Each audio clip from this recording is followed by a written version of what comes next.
this morning. Welcome, sir. And then after the benediction, we're going to have Commissioner Pelletier will lead the Pledge of Allegiance. Everyone would stand, please.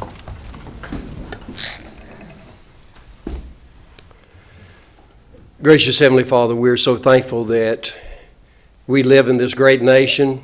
We're so thankful that we live in this great county. And Father, we thank you for so many people in our county that give of their time and their effort, Father, to serve others, to help others. And Father, we pray that your hand of blessing would be upon them. We know, Father, that all of our hope, all of our joy, all of our peace rests in you and you alone. We pray, dear Lord, that you'll continue to bless us. We pray, Father, that you'll continue to guide us, that you'll continue to direct us. And Father, we know today is an election day. We pray, Father, that you'd watch over the ones as they go and vote and keep them safe. And Father, that the new officials, when they come into their office, I pray, dear Lord, that they would look to you for guidance and for wisdom, that you will lead them as they govern our nation. Father, I pray, dear Lord, that you'll bless our county commissioners as they seek to help our county, and they have a lot of things that they've got to decide and look at, and I pray, dear Lord, that you'll give them wisdom and you'll give them understanding and you'll give them patience. And Father, I pray, dear Lord, that as we serve you, that we'll continue to go out and we'll continue, dear Lord, to show the kindness of the Lord, the love of the Lord. And Father, that we might be a help to others. And that when we get to the end of our life, that we can look back and say that we've made a difference in the lives of others. Father, may you bless us today. May you keep us. In Christ's precious, holy, and wonderful name do we pray. Amen. Amen. Please join me. I Pledge allegiance to the flag of the United States of America and to the republic for which it stands, one nation, under God, indivisible, with liberty and justice for all. Well, good morning to everyone. I want to thank everyone for showing up. This is the biggest crowd I think we've ever had on election day. This is really good. I hope everybody voted. Absolutely. If not, get to the polls. Commissioners, in front of you, we have the minutes from the October 25th, 2016 meeting. I will entertain. Move approval, sir. Second. All right, motion and a second. Any further discussion? Hearing none, all in favor signify by saying aye. Aye. And it passes. All right, moving right along, we have Commissioner Flagg is going to present a proclamation recognizing Dr. Abdul Badi for 40 years of professional cardiology services to Putnam County, and how fitting. A long career, and we thank you, sir. If you would meet me at the podium. With his family. Huh? With his family. With his family. Yes. Yes. Please. All right, we have this one. While his family is joining him and all of those who came with him, he considered you as his family, Dr. Ahmad, and that includes you. Good morning. Good morning. How are you? Good. You can stand right here, Doctor. Good morning, everyone. Mr. Chairman, I would humbly be honored to present proclamation number 2016-75, recognizing Dr. Abdul El Bati. Whereas Dr. Badi was born in Rawalpindi, Pakistan, and came to Putnam County in 1976 after the completion of his medical training to open his own practice in internal medicine as well as cardiology, in an office he shared with Dr. Iftikhar Ahmad. Whereas Dr. Badi's pre-med education was from Gordon College in Rawalpindi, Pakistan, he graduated in 1956. He attended King Edward Medical College in Lahore, Pakistan, and received his MBBS in 1968. His residencies were at Methodist Hospital in Brooklyn, New York, beginning in 1971, Deborah Hart and Lung Center in Browns Mills, New Jersey in 1973, Methodist Hospital in Dallas, Texas in 1974, and St. Clair's Hospital in New York in 1979. He received additional training as a hematology fellow at the Wadley Research Institute in Dallas, Texas in 1976. Whereas Dr. Body was credentialed as a full-time practicing physician, where he still remains on the medical staff with honorary privileges at the Putnam Community Medical Center on January 15, 1976. Within a year or so, Dr. Body's and Dr. Ahmad's practice was so busy that they could no longer function in one office. Shortly thereafter, the new hospital, Putnam Community Medical Center, was built. Drs. Body and Ahmad built an office in their current location right across from the hospital. Whereas Dr. Body and his wife, Saliha, have 2 children, 1 daughter and 1 son, and 2 grandchildren. Dr. Body is described by those who know him well as a very caring physician, very quiet, even-tempered, and always a gentleman. Now, therefore, be it proclaimed by the Putnam County Board of Commissioners that Tuesday, November 8th, 2016, shall be Dr. Abdul El Badi Day in Putnam County in recognition and honor of his 40 years of professional cardiology services to our community, and the Board of Commissioners do hereby extend its best wishes for the future. Mr. Chairman, I humbly move that this proclamation be adopted. Second. There's a motion and a second on the floor. Any further discussion? Hearing none, all in favor signify by saying aye. Aye. Aye. Opposed, like signs. Congratulations, Doctor.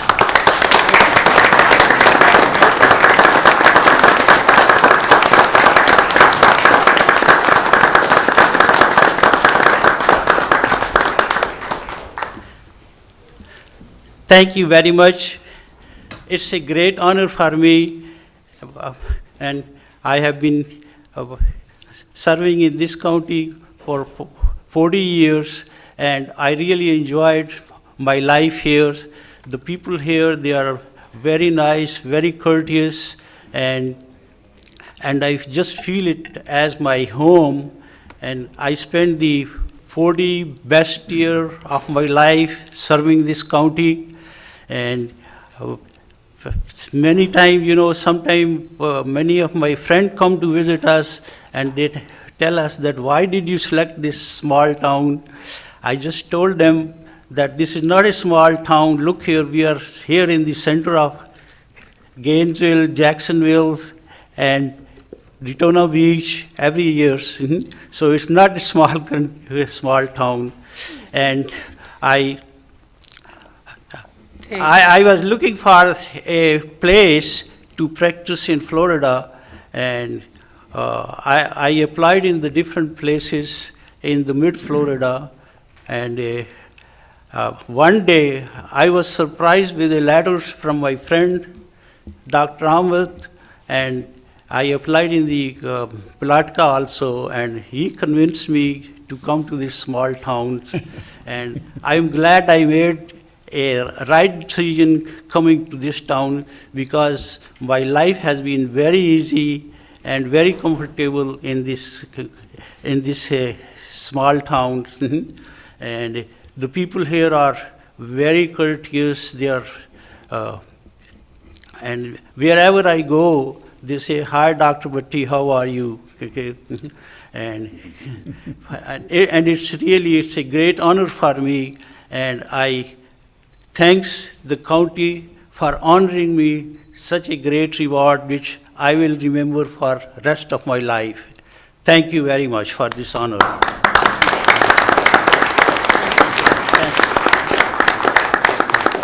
Chairman, will you allow him to introduce his family? And I think Dr. Ahmad should certainly have some remarks. Dr. Put him on the spot. You want to introduce Dr. family? Dr. Bhatti has said everything that I want to say. This is the greatest county to raise the family. It has been peaceful. I came from Michigan. We were so short of doctors. When I contacted Bhatti, he was so scared to start practice. I said, "Come in my office and you start practice." And that's how it worked. And then we were able to convince community as well as HCA to build a new hospital, and that brought a new change.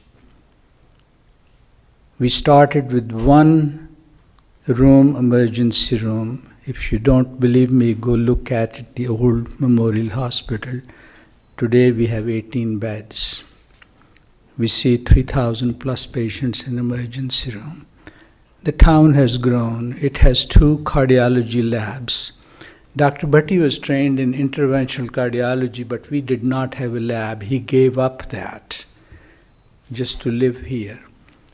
Today we have 2 cardiology labs. We do about 300 procedures a month. This is unheard of. The town is improving, is progressing. It's unbelievable progress. And I'm glad we are moving in the right direction. Thank you for your leadership. God bless you. Thank you. Thank you. Thank you, Doctor, for those encouraging words. Okay, I think the Family has- the photographers family has got all not- you want, or would you like us to? Mr. Chairman, will he introduce the family? And then Dr. K.K. Singh also has joined us. If he'll come to the front. Dr. Singh? Dr. Singh, there he is. I'm sorry? If you would. Dr. Singh? The administrator from the hospital, Chris Mosley, also should join. Please bring him forward. Thank you.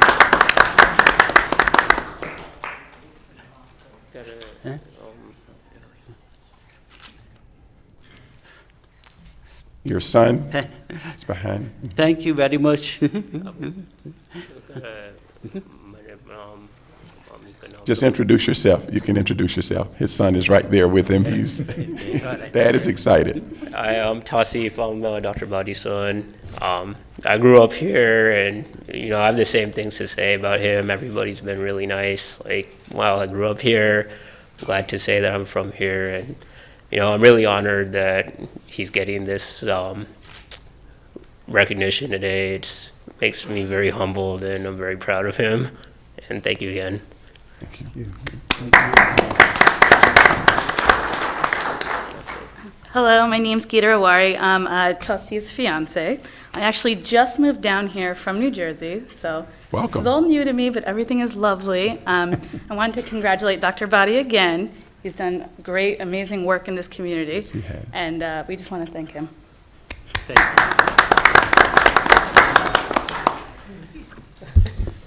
you. Thank you very much. Bless you. Anybody else? No, Dr. Singh is never without words. Hi there. I'm Evelina Davis. I've been Dr. Body's office manager now for the last 15 years, and my other coworkers are here that were before me, Kathy and Jackie, if y'all could come up. Yes. Kathy worked for Dr. Body for 25 years, I believe. 25 years. And Jackie was with him for 23 prior to me, so we've all stayed with him. He's a Yes. wonderful man. Thank you. How about a Kodak moment with our signature photograph we've been having? You want to do it? Stand right here. Would you get your own come right here, along here, and we're going to get a picture of the commissioners. I'm going to go up top. You get that one. Come on, Nance. Nancy, you gotta get that. We need a milk crate for that.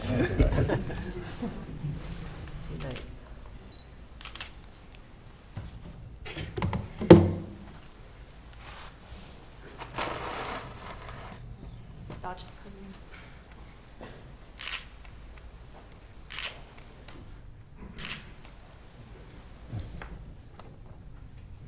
All right, we done? Good.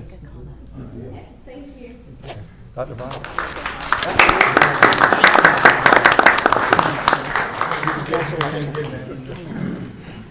Thank you. Yes, sir. I just wanted to make a comment. I have served on the board of the hospital for a number of years, and I've gotten to know many of these doctors, and I know it's Dr. Bhati's day, and we congratulate him. But Dr. Singh and Dr. Ahmad, we don't see you here that often, but we want to thank you all for what you do in the community. Right. You have done above and beyond, not just a doctor healing people and caring, but reaching out and helping all of our Putnam County citizens and supporting things that are important. Thank you so much, and we're proud to have you all with us today. And I'd also like to echo what Commissioner Harris said. I very humbly, when I was an employee of the hospital, respiratory therapy technician, Dr. Body and Dr. Ahmad served me well because they gave me the opportunity at the hospital to be an apprentice in respiratory therapy. And I worked a 7 p.m. to 7 a.m. shift, and I had their EKGs in place when they came to read them each night. And thank you so very much. And then also I had the honor as a hospital trustee in later years to serve with them. So thank you for your services to our community, and special thanks to our hospital administrator for helping make this happen today. Thank you. Very good. Thank you all. Okay, next on the agenda, we have our property appraiser, Mr. Tim Parker. If you would come forward, we're going to have an employee recognition. Thank you for being here, Tim. Sure. I'd like to thank the county commissioner and the citizens of Putnam County for allowing me the privilege to recognize one of our employees for the years of service.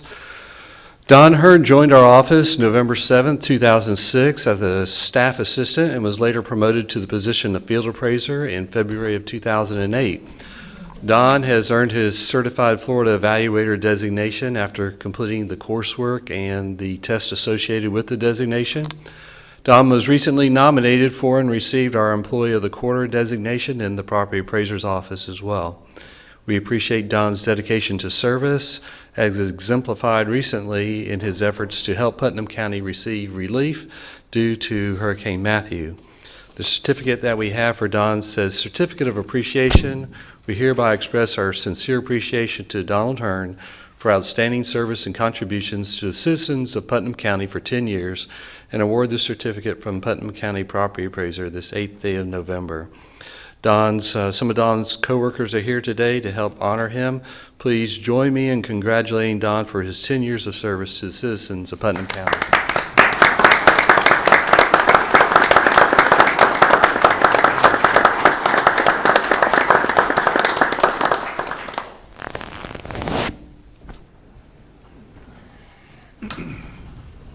Thank you, Tim. Okay, if Brenda Bridges, representing the tax collector's office, Linda Myers had a prior appointment this morning. Employee recognition also. Good morning. Good morning. For the record, Brenda Bridges representing the Honorable Linda Myers. On a day today, an election day, where so many minds and thoughts are on electing our leaders, I think it's fitting that we take a few minutes to recognize our team members, because we all know the success of our leaders is based on the success of the team behind them. So at this time, I'd like to ask Lori Hurd, our honoree, and her supervisor, Trish Foster, to join me.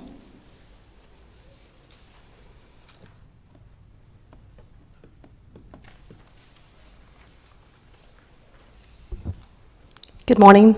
Good morning. It's with pleasure today to honor my employee, or our tax collector employee, Lori Hurd. She is a vital team member. Lori was hired November 27, 2006. Lori began her career in the tax collector's office as a customer service representative assigned to the Palaca main office. April 2012, Lori received her designation as a certified Florida collector assistant by the Florida Department of Revenue. October 2015, Lori was promoted to CSR specialist. This position is the equivalent of a line supervisor, and she is responsible for the oversight of the frontline counter staff, as well as providing assistance to our staff and the day-to-day processing of the multitude of services offered to our customers. Lori wears many hats in our tax collector office. She is a CSR specialist, she is a dealer clerk, and she is our office baker, and a very good one. That's why they like me. Blueberry Crisp. Many of you may have known Lori in her previous career. She was a baker at Publix, and Lori worked for St. Johns River Water Management from 1986 to 1998, with data management in the stormwater management permitting section. Lori also wears many hats in our community. She is a wife and mother, active church and choral member of Christ Independent Methodist Church. She has served as captain on our tax collector March of Dimes team, as well as several other various local fundraising charity activities. And at this time, please join our team as we congratulate and thank Lori Hurd for 10 years of service to the citizens of Putnam County.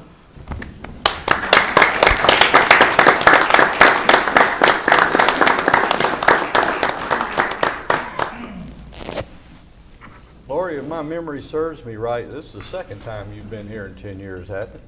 Yes, it is. I remember the first time. Did you You are bring a good employee. Congratulations. Did you bring any baked goods with you? No, just kidding. Well, I should have. Congratulations. I'll save you a piece, Larry. Thank you.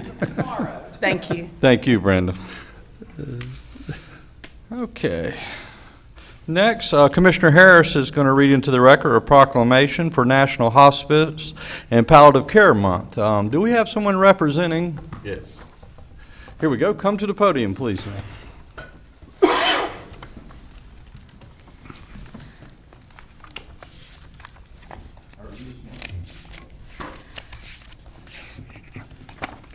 Whereas hospice and palliative care empowers people facing a serious or life-limiting illness to live as fully as possible, surrounded and supported by family and loved ones. And whereas through pain management and symptom control, caregiver training and assistance, and emotional and spiritual support, allowing patients to live fully and make more meaningful moments until the end, surrounded and supported by the faces of loved ones, friends, and committed caregivers.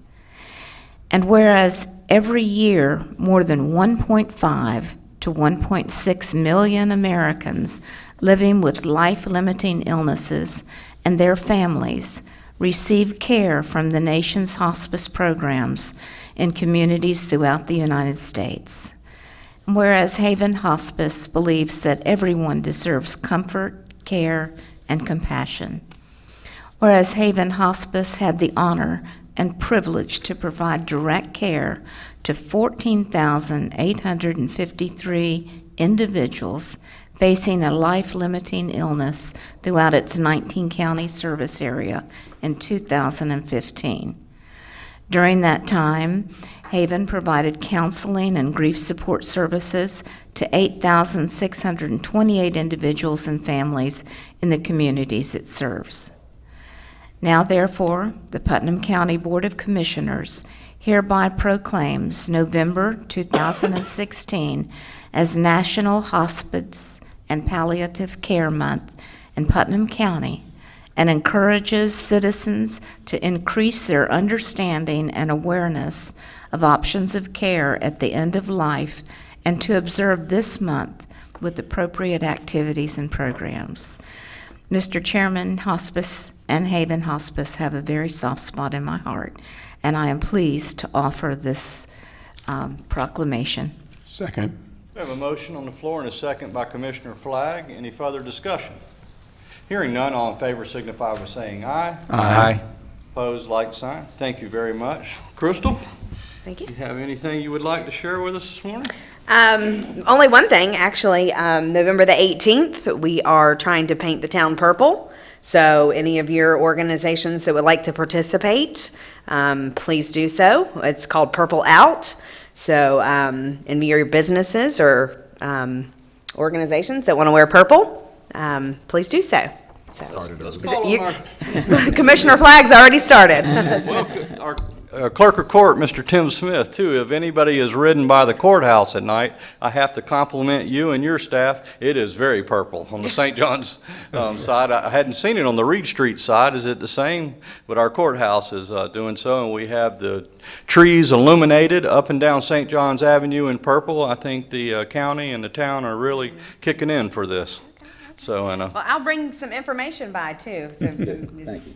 It's called Purple Out, and it's National Hospice Month is the month of November. So. And Haven Hospice is such an addition to our county. I can't say enough, and I know every commissioner up here has the same feelings. The service you bring were much needed, and we really appreciate you. Well, thank you. We do. Thank you very much for being Can here. I get a picture? Yes, absolutely. Come right up here, please.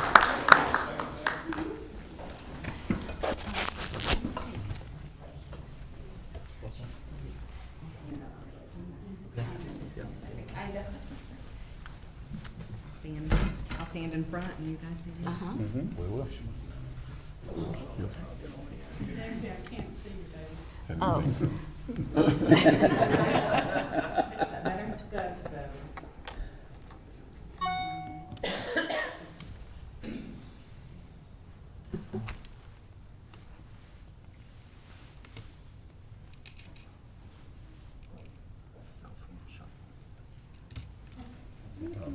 Ms. Knight, thank you so much. Thank you. I'm sorry. I have something that belongs to you. Your pictures from the Roberts Ranch. We're going to take a 5-minute recess at this time and get everybody back in about 5 minutes. November 8th, 2016, and we're going to go into public comment. First, with the blue cards, was Sam Carr with us this morning, representing just everybody. State Greenways and Trails meeting. Right, I am. Dunn's Creek State Park. He's got Amen. too many titles. It's open, and boy, they're working on it. It's amazing Well, what yes. they're doing down there. They're putting in kayak landings. They're putting in ADA. Pull that mic right in front of you, Sam. Bathrooms and so forth. So come on out and see it. $5 a car. We'll do so, Good deal. sir. It's good. That's Dunn's Creek State Park. But I'm here to talk about a couple of things. First thing is we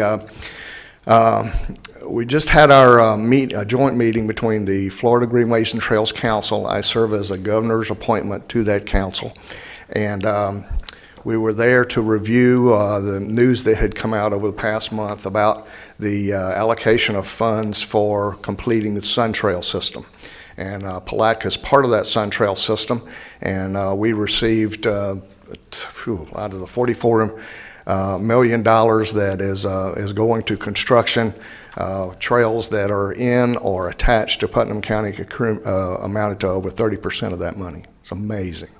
So Putnam County, as it turns out, is one of the key places that these trails are going to be attached to and going through.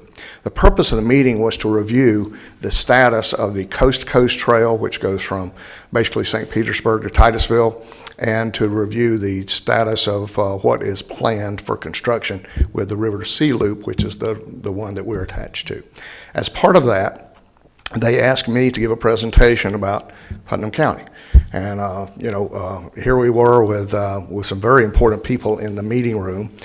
We had the Deputy Director of DEP, we had the Deputy Director of Florida Park Service, Andy Garner, the President of the Senate was there, Linda Chapin, the ex-mayor of Orlando was there, and it was just a really well-attended thing. Putnam County had Chip Liable, had Linda Myers was there, I was there, Craig McLean was there, Gay Esperson, and Kevin Sharbaugh was there. And so when I gave my presentation about this is Palatka's contribution to the River to Sea Loop, I was amazed at the attentiveness of everyone and how much everyone was interested in it. When I got to the part about the Bartram Trail and how significant that was, we actually received an ovation for the designation as a National Recreation Trail, which I thought was incredible for some really, really Testament to all your work, Sam. Well, not just mine, but it was everyone's, and it was really a neat thing. And then we after the meeting we adjourned to a reception at Dixie Crossroads.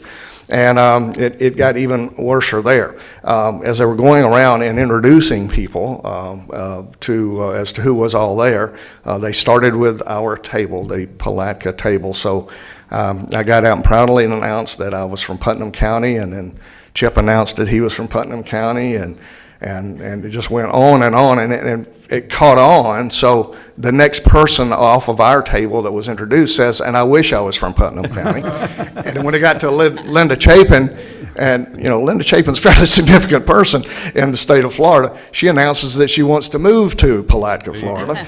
And so at the end of the meeting, the owner of Dixie Crossroads got up and spoke, and lo and behold, half of her speech was about her relationship between Titusville and Palatka, Florida. Absolutely amazing. So, it was a real shining day for Putnam County. Very, very positive from people all over the state of Florida. It was a wonderful experience, and I appreciate. I couldn't have been prouder, Sam. You're right. I mean, who knew? Who knew? They nicknamed us the Palatka Gang. Exactly. It was awesome. You're with the Palatka Gang. That's right. But I thought it was really, really unique how people wanted to be associated with Putnam County. So that was positive. But the other thing I wanted to come and say is that I think this is Nancy Harris's one of her last days on this council, and I just personally, and from the Bartram Trail Committee, and from the Waterworks Committee, and all of the other stuff, Nancy, thank you so much for your service for this county. This has been a wonderful trip. You have empowered common folk to do a whole lot. And all of it was because you were there, and we really appreciate it. And your hard work and everything like that, we're going to be sorely missed. You are the jewel in this crown. And I just wanted to personally say thank you very much.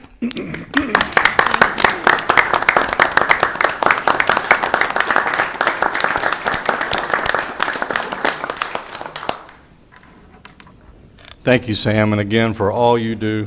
It was a proud moment in Titusville this weekend. I was very proud to be from this county, and looks like our gaps in our trails are going to be filled. A lot of it had to do with your hard work, and Nancy's also. It was good. Thank you for your leadership there, Commissioner Harris. Okay, next with the blue cards, we've got Tyrone Brown. It's your turn, sir.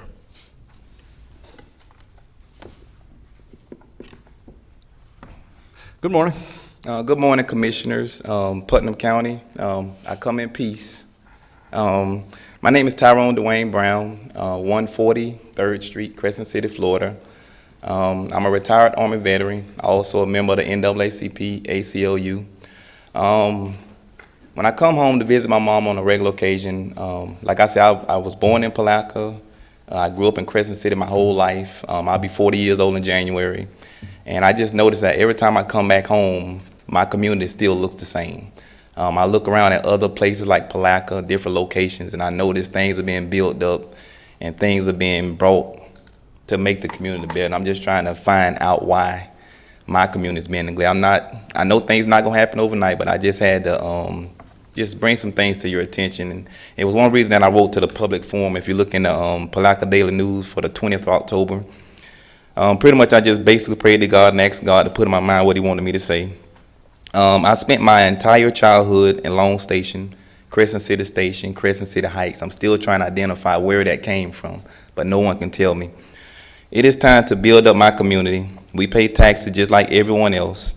I am requesting my community be fixed up. Paved roads, street lights, sidewalks, parks, recreation centers, screen and cover bus stops, public local transportation, veteran centers, some type of educational programs and things to help the community out there. Like I say, there's a lot of money coming into the county, and it just feels to myself that it's like that area is just being overlooked for some reason. I'm not pointing the fingers at anyone, but I just wanted to bring that to the commissioner's forefront.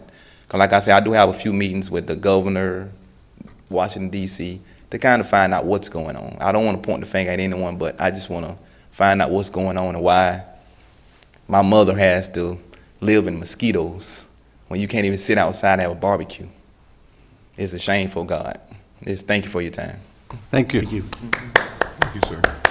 Mr. Chairman, again, I want to encourage you to proceed with your ideas and your thoughts. Many of the amenities that you speak of are amenities that start within the more urban area. The Crescent City, for an example, is the closest municipality, and the expansion of municipalities is what caused certain areas to grow. And, you know, we look at our entire county, we look at the infrastructure that is in the various places, and our aim is to expand upon existing infrastructure, because development really does not take place where there is not the basic necessities such as the water and wastewater and things of that nature. But no parts of Putnam County is being forsaken. We've all had to endure the tough and difficult times of the economy taking the dip that it has taken. But thank you for bringing your concern to us. Okay. All right, there's no more blue cards, but anybody wishing to speak at public comment, now is the time. Come on, ma'am. Good morning to you. Good morning. I am Lily Anderson from Crescent City, out in the Long Station area. Okay, I'm here to speak on her behalf. Ms. Harrison, I had called her a few times about the trees and stuff out there. And Ma'am, if you could get that microphone right in front of you, there you go. Okay. Very good. About the trees and stuff that are lapping over the road, and the and a big tree right beside my house. It's been there about over 100 years or longer, and it done rotten. And I was trying to get somebody to see about taking it out. So she tells me that she will get with Public Works, but when Public Works comes out there about once a year, not at all. They don't come out there and check on nothing. So I was wondering why, you know, they don't do anything for us out there for the roads, like, you know, moving the trees. And sometimes when the trees get wet, the limbs, one big tree fell over the road and blocked the road, and we couldn't get out. So we had to wait till somebody come out there and move it, which if they had taken care of that and cut the trees limb over the road, that wouldn't have happened. So when the hurricanes and stuff come in, we wouldn't have all those problems falling on our light, the trees falling on the light wires out there and cutting, you know, messing up the electricity. So, but Public Works never do anything out there for us. I call them and call them and call them. Sis Ms. Harrison, I talked with her quite a bit, and she said she gonna send them out there. When they come out there, this guy, he just come out there and have a conversation with you, telling you what they can't do. So I told him, I said, well, I don't want to hear what y'all can't do, because I'm quite sure y'all can do it, because you got machines and stuff to do it with. But they don't do anything for us out there. And the mosquitoes, oh my God. I was speaking with someone about the mosquito, but this year, they so bad, we can't even go out in our yard. And I have a son, Tyrone Brown, I have my daughter, Neoma Brown there. They is retired veterans. We can't even celebrate nothing out there. The mosquitoes done got so bad out there. So I'm wondering, I just spoke with Mr. Gast. Mr. Gast? He said they comes out there, but I think no one hadn't been out there this year. But when he came out there, the guy, he come like 1 or 2 o'clock in the morning. Everybody's asleep. So one night I stayed up and wait and watch for him. So the truck came through like a helicopter. So I said, well, I'm going to catch him when he come back and have him to back up in here and he rolls and spray up in the trees and stuff. But he didn't come back through. And the next morning, I went to look out to see had it hope in it. I couldn't open my door. I said, well, what did he do? Brought mosquitoes out here and sprayed them all around out here in this area. You couldn't even open the door. And Bishop Carl Flagg came out once, was it last year? You came out in our area. Yes, ma'am.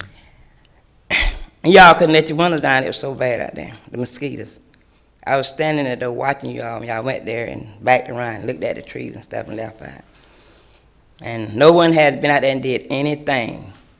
We just out there like we a part of Putnam County, just unknown, forgot about.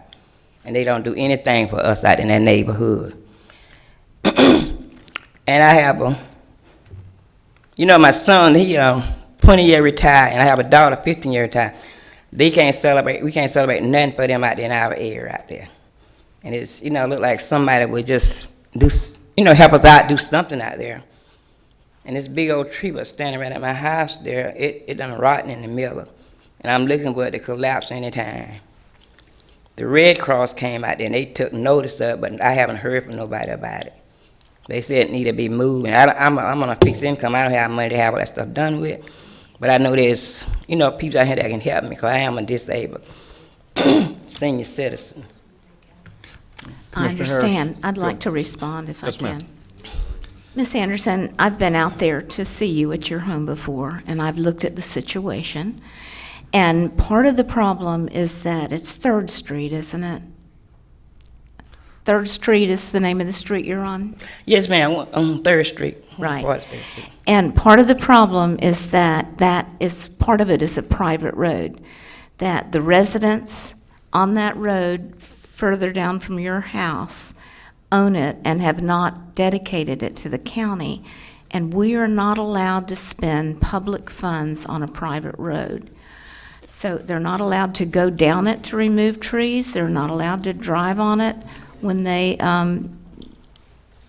do things because it's private. And we, years ago, tried to contact all the owners. You and I talked about that, and you were helping me, but somehow the people didn't respond.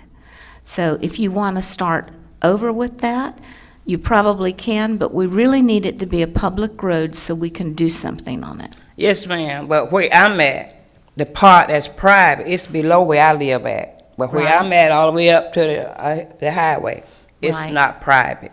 And It's public. Didn't And Public because Works? you had they had been working out there on it. That part is not private. But back down in the other end down there, that's private. They say it's private, but I don't know. Everybody use it like a public road, so I don't see where it's private. We don't have no private sign. But where I'm at, it's not private, it's public. I And you understand. We have to have a legal dedication of the road, a giving of the road by the private parties. And I thought we have had things. I've certainly called Public Works. Didn't they cut a tree and you didn't think they took away enough stuff? And I called and had them They come. hadn't did anything here like. And they didn't come back. He said his machine wasn't tall enough to do it. So I asked him, I said, why did you can't come out here if you're not gonna do, help us out? Just coming out here and telling me things don't help none. Okay, And, well, our Public Works Director is here, and he's listening to you. And he will go down there, or he will have someone look at it, see what's private and what's public, and see what can be done. But Yes, could be that they can't reach it with the equipment they've got. Yeah, but he had a little soft thing sticking up in the air, walking around the ground, but they got the trucks and stuff that can get the limbs off. In a room. Anyway, Addison Carey, that road is not private, where the part I'm at. Might be below back there, further on down, but where I'm at is public. I'm not sure where the line was. I thought it was pretty close Yes, to where because you they live. went for, where the public road at, but it passed my house. Right. But back down in there, they say it's private. I don't know, I don't see no private signs and nowhere out there. Because private roads have private signs. So I guess the people done died out and they just got over there and, over there in the opposite, they saying it's private, but it's not. Mr. Chairman. So, Yes. Commissioner Harris, if I may piggyback off of your comments, Mr. Freeman was among those who met us out there, and our director is here, as was stated. I think they will probably get us a color-coded map and bring it to our transportation meeting so that we can see exactly, and then we'll set up time with you to go over that so that you have a visual illustration of the part that is private, and then also an update on what can be done, if anything, by the county, and then suggestions in case there is a need for outside assistance on it. But we will definitely follow up with you. We do need to get your actual address before you sit down for the record. okay.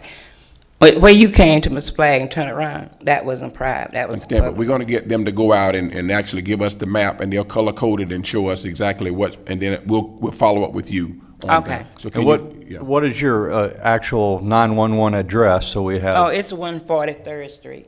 Okay, all right, and we'll follow up with you. That's good, Ms. Brown. Mrs. Okay. Brown. Thank you. All right, thank you. Anderson. God bless you. And Yes, you too. Okay.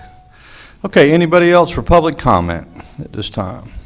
Seeing none, we're going to go to the consent agenda. Commissioners, anything wishing to pull from the consent agenda? So move the consent agenda be approved as presented. Second. Second. Any further discussion? All in favor signify by saying aye. Aye. Opposed, like sign. Thank you, Commissioner Flagg. Next on the agenda, code enforcement. Mr.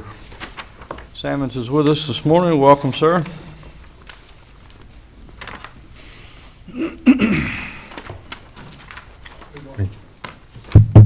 Hello. The case 2015-0342, Preston Sullivan, is a case we heard 2 meetings ago, and then I believe you guys had a workshop to discuss it there. I actually left my paperwork for that case at my desk, unbeknownst to me, but I don't think I really need it. Our staff recommendation has remained the same. I don't see Mr. Sullivan here. I talked to him on the phone, but he's not here, so I don't. He was in agreement with our recommendation at the special magistrate meeting. Hey, Commissioners. Chairman. Yes. Okay, we have a staff recommendation and we have a special magistrate recommendation. So is staff in agreement with the special magistrate, or is the special magistrate in agreement with staff? We discussed it and we agreed at the same time. Okay, so what was the joint agreement? For approval of staff recommendations is what I heard. Yeah, but it's a different price. Well, no, it's not. Well, the appeal came to us, and I think we were, the reason we continued this issue was to hear additional facts as it relates to all that was going on over time. And so we still actually faced 2 recommendations, and we were supposed to be somewhere in between them, or accept one or do something on that order.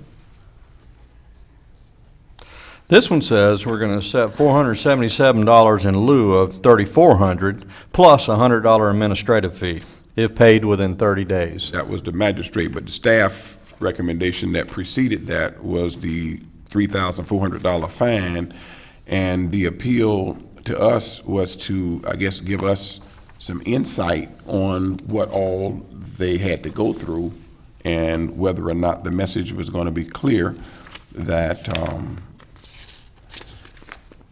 whether we were going to just let it be mitigated or unmitigated, I guess. And you had conversations with him, Mr. Sammons? During this Yes, time? we concurred with the special magistrate on the $477. We've been following this thing where we get the fees that we actually expend. We try to get those back, and that's what $477 is in this case. I believe the neighbors felt that it should be higher than that, if not the total amount, but we don't take sides. Mr. Sullivan has used a lot of staff time, but we just recommend what our costs are. Mr. Chair? Yes, Commissioner Harris. I've been thinking a lot about this one. We had a presentation by the neighbors, and they really have suffered quite a bit. I mean, their view of the lake was cut off. The fence was put on. Well, there's not a law about the backside showing, but the other fence was left there right next to it, and it was ugly, and the other one built right beside it. You could see that the people that live next door have suffered a great deal. They had planned to retire and enjoy their place on the lake, and I think it's affected their health. They've just been aggravated for a very long time, and this man has not worked with them or worked with us. And when we asked the man to make the changes, he took a long time before he did it. And I think, we mainly want something fixed. And usually we will just collect the money that's owed. Often we do that if we just come out even and the situation is clear and nice. But I don't think that the situation is even clear and nice now. And I think these people have suffered. And I feel like we should charge more than just our cost. I don't think neighbors should treat neighbors like that and do it as a hate situation. This is really ugly. And I think it falls upon us maybe to cut the fine in half and make it 1,700 instead of 2-something. Second. 244. We got a I make a motion. motion that we do that. Second. We got a motion and a second, and discussion. I have to point out that we went over the fence, and as Mr. Hammond stated, he was in his legal rights to leave the old fence there. Isn't that right, sir? Yes. I mean, he was not, it was on his property, as ugly as it may be, it's still legal. It violates the spirit of the ordinance, but I do, except, did we not ask him to make a correction? Was the fence too high? Do you remember that? He reduced the size of the fence, yes. But he took a long time to do it. It took a while to do it, yes. That's the point. He, hasn't this been going on about a year? Is that? long time. So we asked him to correct it.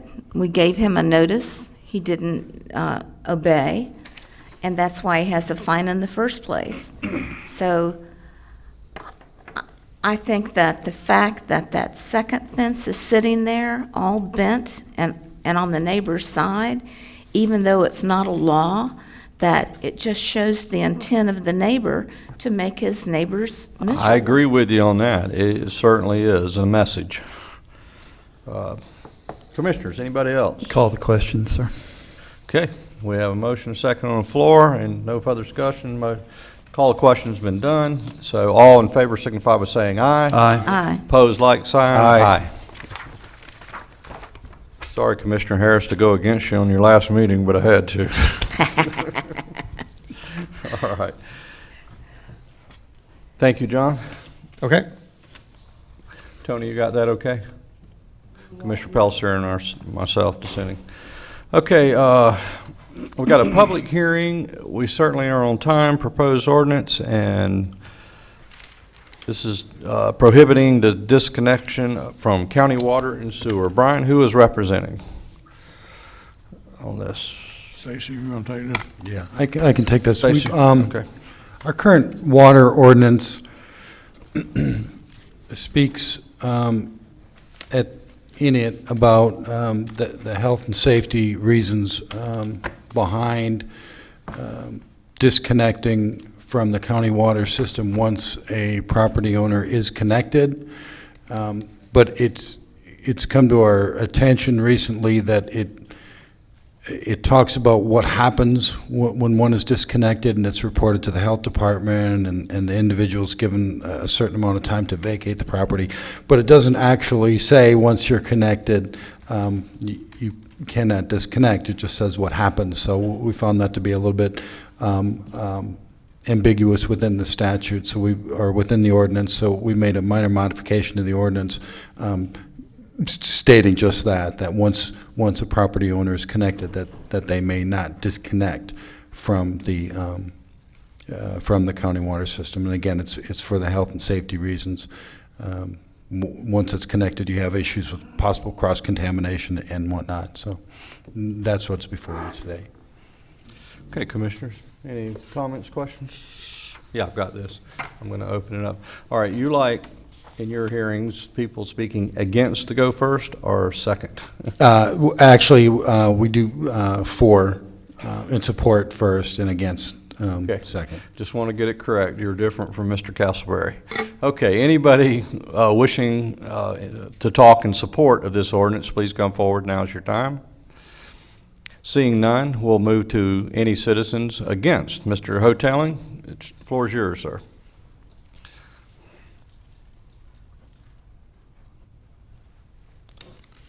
Hi, Tim Hoteling, 105 Riverside Way, San Mateo. Tim, pull that microphone a little closer to you, bud. Thank you. I'm not necessarily against, I'm just curious, because in my time, I get these notices from sewer and water, not here, but prior, that if I don't pay a bill, y'all are gonna disconnect me, those that own that. Now here I'm told that you're not allowed to disconnect. Is there no procedure that somebody can disconnect? No, not voluntarily. Why not? And there's an exception if you read what we have here, there's upon connection, improvements may not be disconnected from the county water or sewer system except at the direction of the director for health and safety reasons or for past due fees in accordance with section 44-61 herein, which is the fee section that you're discussing. Mr. Chairman. Just a generic health and safety, nothing. Just Flag has a comment. Yes, I think when there's a disconnect for non-pay or a disconnect because the property is vacant, that's not what this is addressing as it relates to that. This is when a person decides that they no longer want the service and that they are in fact maybe using an alternative method to have potable water to serve their residents or their business. So what do you do when you have an old mobile home that gets removed? Such as going back to, a well or septic. If the property is vacant, it's disconnected until it's connected again. This says you can't do that. No, that's not what this is saying. That's not my understanding of it. No. I think, may I, Mr. Chairman? Yes, I think we're talking about the difference in cutting off your water if you don't pay the bill. That doesn't mean disconnecting from the total system. You still leave all the parts in place to turn the water back on once the bill is brought in. It's no different than the electricity side, that if the person either move out or they don't pay, then it's turned off. If it's disconnected, and sometimes, I'm a former FPLer, sometimes if the customer is playing turn on and turn off when they get ready, they go up to the transformer and disconnect it. So there's a way to keep it off in the event of a non-pay, but I think this is when a person is circumventing the system and using an alternative means to have water rather than using the system. Mr. Manning, anything? Yeah, I mean, that's correct. There are health and safety reasons that our folks at the health department, unfortunately, we don't have any here today. I mean, they could go into those specifics, but that's why this request is being made, because if somebody physically disconnects, and again, as Commissioner Harris was saying, I mean, there's a difference between being shut off and actually physically disconnecting from the system. And it's when you physically disconnect from the system is when there are potential issues, certainly, especially when there's a reconnection. It's very standard around the state. And that's why we're requesting. And again, the reason, certainly if fees aren't being paid, service may be disconnected, but they're not actually going out there and physically disconnecting the piping, from the unit.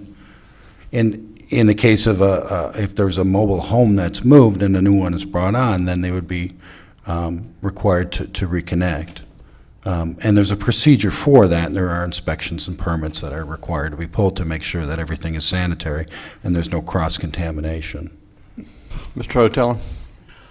I was envisioning the DPW, for lack of a better term, actually physically making the disconnection at the landowner's request. Mr. Chairman? There shouldn't be any health and safety issue if the professionals do it. Commissioner Pelzer. Mr. Hotelling, could you be a little more specific of give me an exact situation, scenario, so I can picture this in my mind? Got a neighbor that's got 2 lots. Okay. Got 2 houses, and because of taxing issues and challenges in renting, the one turns into a rental shed. A rental shed?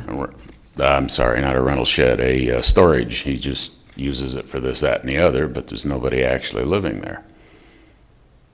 And he chooses to, he only uses one water service. And if the sewer gets there, he'd only use one sewer service. So why shouldn't he be able to have a physical disconnect? There's your individual case. Commissioner Harvey. Thank you, Mr. Chairman. Mr. Manning, question I have for you. when we hooked these people up to sewer, didn't we destroy they destroyed their septic tank? Is that correct? So really, the septic is not an issue. It's the water. It's the water, correct. It's the water that's the issue. Right, the potable water. And we just don't want cross-contamination from a well that might still be on the property that could be used for irrigation or something in that nature, infecting our water at our plant that we're providing water with. That's absolutely right. And again, it really is more of a clarification that the ordinance already specifies what happens if somebody is disconnected. In which, there's a physical disconnection, the ordinance goes through the process where the homeowner is notified that you have to get reconnected within a certain amount of time. The health department is notified, and they're actually required to vacate the property. Question for you. And that's currently in the ordinance. Okay, so along the same lines, Mr. Otellen's example, couldn't he just turn that water off on that property and have a reconnection fee later on? I mean, we're talking disconnect by cross-contamination. I'm talking about turning a valve and saying, this place doesn't use any more water until I turn it back on. As far if they're not using water and connecting to some other system, such as a well, like you said, that's where the issue is. But if they're not using water and they're shutting their water off, that's fine. That wouldn't be a violation. Thank you. Anybody else? Okay. Mr. Chairman, I move approval for ordinance, Article 3, Section 4447, the ordinance about our water and sewer connection. Motion on the floor.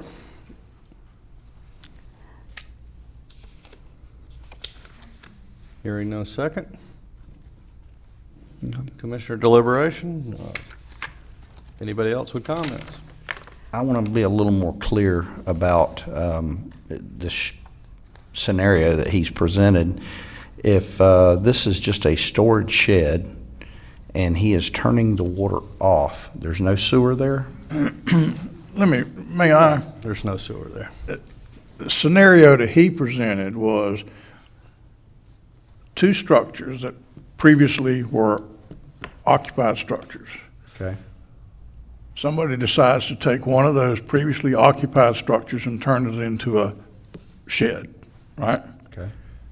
So in order to have a disconnect on one of those previously occupied structures, it seemed to me, as a practical matter, if you can demonstrate that you have removed the bathroom fixtures and all of the spigots and et cetera, and you're demonstrating that that is absolutely no longer possible to generate any water or sewer within that previously occupied structure, and it truly can be a shed, there won't be any problem with the disconnect.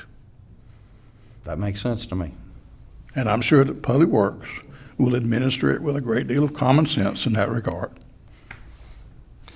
Mr. Hammond, you have some comments? Under our building permit process, it will require a permit regardless of where the water's coming from. But if it's occupied and it's on the county water system that the property is, it will require county water. The only thing you can use the well water for, if you still have a well, is for irrigation. No other purpose. Any other purpose would be for consumption and must come from that location. Now, anytime you are talking about billing issues, that's just simply the turning of a valve. That's not a disconnection. That is simply cutting off the supply at that point. But if that property continues to be occupied after that thing's cut off, we have to assume that you're getting water out of a well. Then it becomes a code case. We're coming after you because we have to protect our water system. And at that point, just to elaborate further, Mr. Hammond, you take a poster and you put it on the front door declaring the premises is unfit for habitation. Is that correct? Yes, sir. We will condemn the structure. Anybody else? And again, that's currently in the ordinance. This is just to clarify, because there's some ambiguity there, because it didn't actually say once you're on the county water system, which is the point of this. You can't disconnect and go back to a well. It says what happens when you do, but it doesn't say you can't do that. So this was for clarification purposes. Mr. Hoteling, does that clear up your concerns? Mr. Harvey? Okay, Mr. Harvey had a motion on the floor. Can you bring it back? Can you bring that back, please, sir? Yes. And please add Thank the you, Mr. Chairman. A in the parentheses. Okay. Not to be picky, but that is part of it.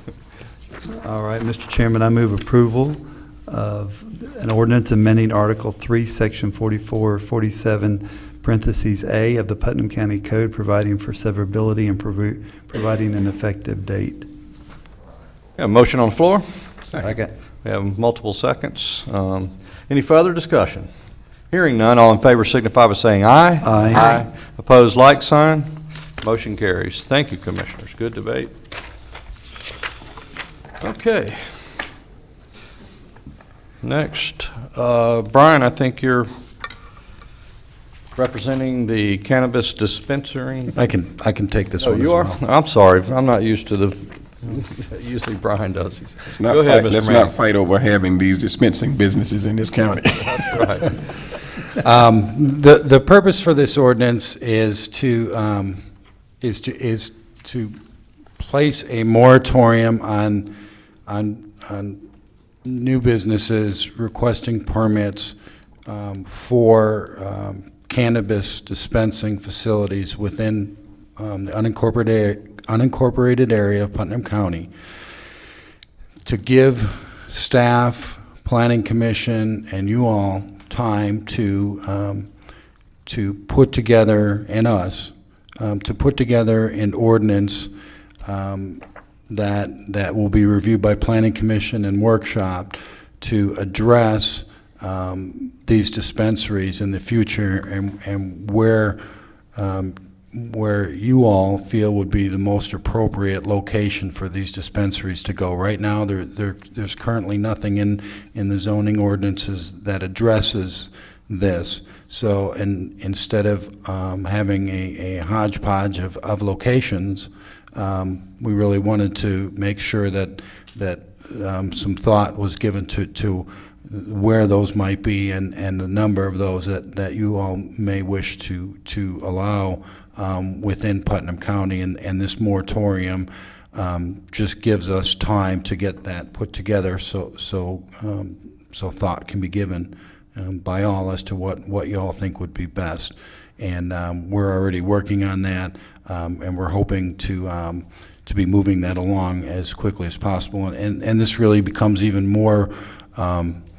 became even more urgent because, as you know, there is the constitutional amendment on the ballot today, which if that passes, it may expand the marijuana dispensary businesses even further than it currently is, and there are those that are allowed now. So it just, again, gives you all an opportunity to give some thought to what do you want the future of the county to look like in regards to where and how many of these may be in the county. Okay, if I could, I was going to take the floor, and then, well, it's your last meeting. You'd go first, Commissioner Harris. That's generous of you. Vote against me and then let me go first. Extra nice to you today. No, I just wanted to clarify that our intent is not to stop these from being in the county. It's going to, we don't know what the vote will be today, but we expect changes in the future, and we just need to be prepared to have the right place. So it's not a motion to prohibit them in Putnam County. It's just a motion for us to get our act together. Like, we might not want it across the street from a school or a church. So it'll just give us time to look at it and think about where would be the best place. Or do we want it to be in a commercial zone with a special exception? So we can talk about all those things. And that's what I wanted to clarify. Okay, well, I have a few questions. First of all, if this passes tonight, what is the normal course of the legislature to turn it into statute? Wouldn't we typically see this in July?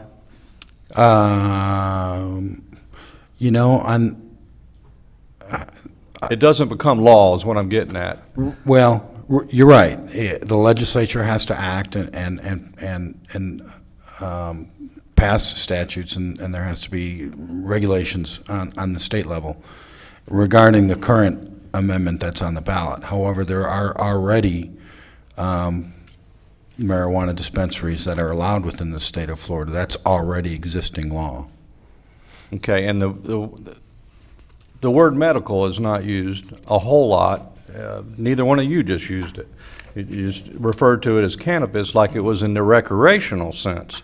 But this is truly the way I viewed it, and I did a lot of research, and I'm the one that put the research in front of you today. I mean, I treat this no different, I view it no differently than medicine in this case. I mean, there are a lot of veterans we're denying or could possibly deny. Children, I mean, the list goes on. It's right in front of you, what I supplied you today, but I feel we're premature with this. And then to top it off, the language in this is very derogatory towards the medicine. It treats it, again, as recreational in the sense of this discussion. I'm having a hard time putting my arms around this. I think we're premature, and the language, I think, is too strong and oriented towards recreational cannabis, marijuana, whatever you want to call it. I would, and you know, I'm going to go into the economic development end of it in our county. Instead of being last and following other counties, we have perfectly good models in quite a few states that have already been through this. Why couldn't we get our planning department as well as our legal department in gear and grab some of this business before it goes by us and we end up getting on the short end of the stick for one reason or the other? I feel very strong about that. I think we could jump out and get some dispensaries and bring some revenue into this county. I just want you to ponder that, my opinion. If I might respond to your first point, this again is just a moratorium on current dispensaries wanting to be placed in the county. It's intended to cover whether that's medical marijuana or whether that's recreational marijuana or whether it's, I don't know, what else you might use it for.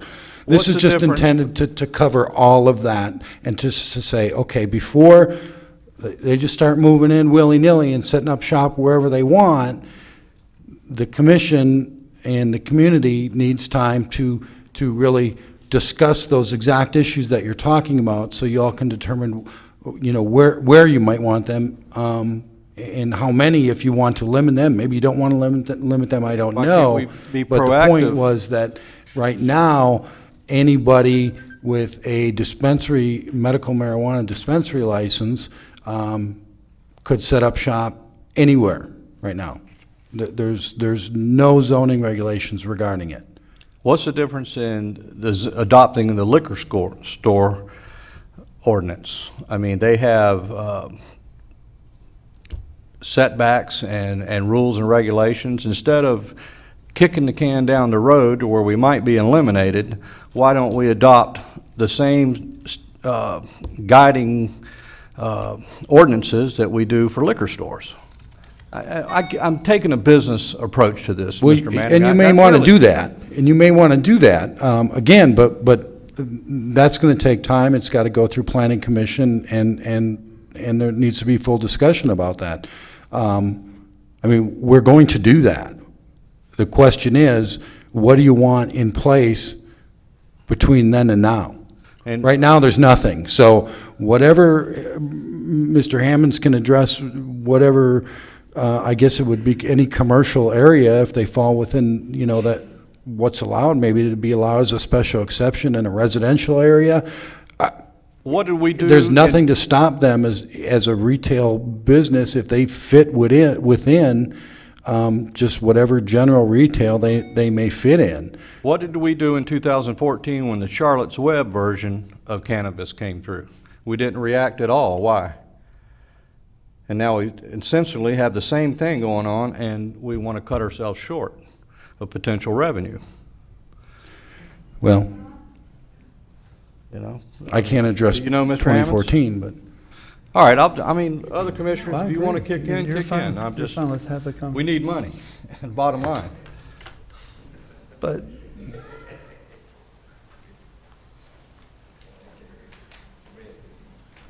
when he gets done.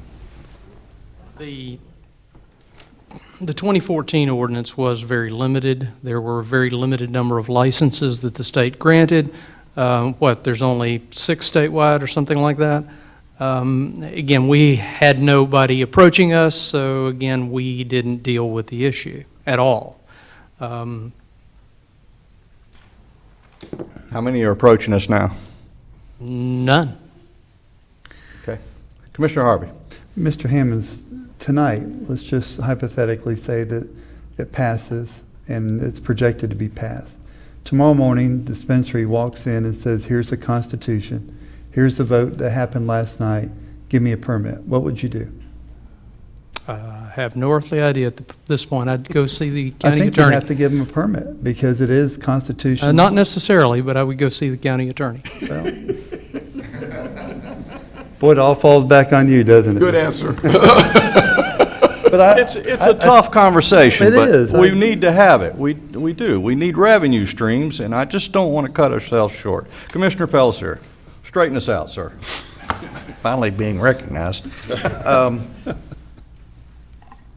If this thing passes, and as Commissioner Harvey said, it's projected that it will, I'm along with you, I don't want to miss any revenue sources, but I do feel that this should be looked upon no differently as when we had some years ago, the tattoo parlor that wanted to locate by a church and by a schoolhouse, and I oppose that wholeheartedly.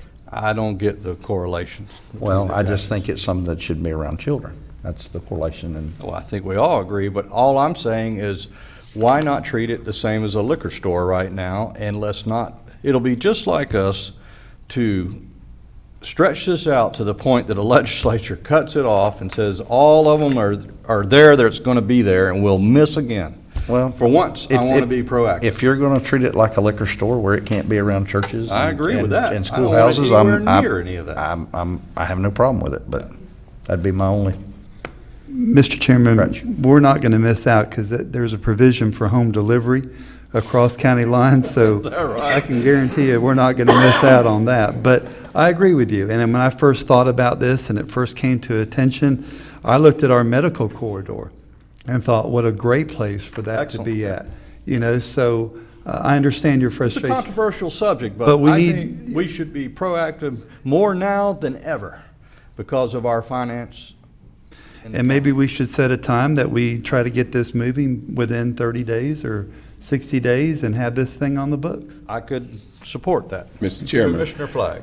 I am as least knowledgeable about the need Whoa. for the THC and the medical cannabis or the non-medical cannabis, but I do look at this ordinance as being one that only establishes a temporary moratorium, and I think that being proactive and being pro-business, that we can balance this thing, because at the end of the day, it is a temporary moratorium. And I think that rather than let the floodgates just come open, I think that we just simply establish a gatekeeper there, and that I don't see this as a prohibition. I see it as a moratorium. Commissioner Harris, you want to weigh in on your last day on a controversial subject? Well, I think that we need to be prepared. We need to look at it. It might take one workshop to be able to do it, as long as we have something to look at on what others have done and to base it on. So I think you all can make it go as fast or as slow as you want to. Well put. You all, she said. Well spoken. Home run. If I might just chime in one more time, I mean, what I'm hearing here is there's a lot of discussion about a topic that is of much interest to you all. It is. And I'm sure to the community in general, which is why this moratorium is being requested, is so that can be vetted, fully vetted and discussed thoroughly. So those decisions can be made not hastily, but through thorough discussion and vetting. And that's why I support this legislation. Is this a public hearing? It is. So with that being said, let's open it up for anybody in favor of medical cannabis to temporary moratorium being enacted today come forward now. We're not putting a moratorium on the, Mr. Harris, Getting old and I'm sick. It might be useful. you got to come to the podium, sir, if you're going to do all that. Mr. Sherrari, if you'll follow him. You had your hand up? Either. Are we for or are we doing for or against now? For, speaking in favor for the ordinance. Yeah.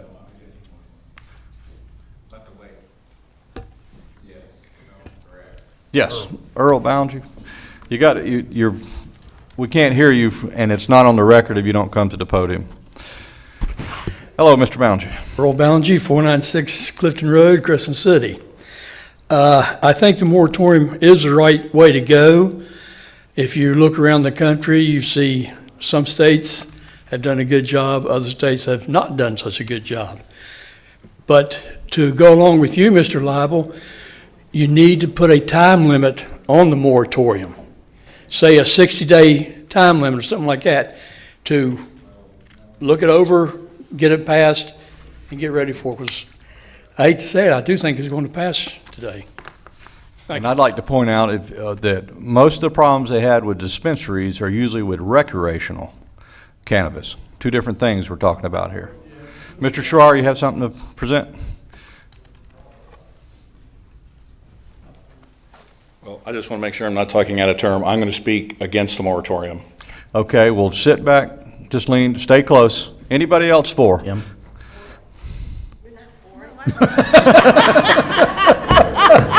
Pull her back down, that's it. This is for, in favor of the moratorium, not anything else. This is only speaking towards the moratorium. If you favor the moratorium, come forward. Mr. Chairman, let's make sure that everybody who's hearing us, we're not talking about a moratorium on the cannabis because some may need it.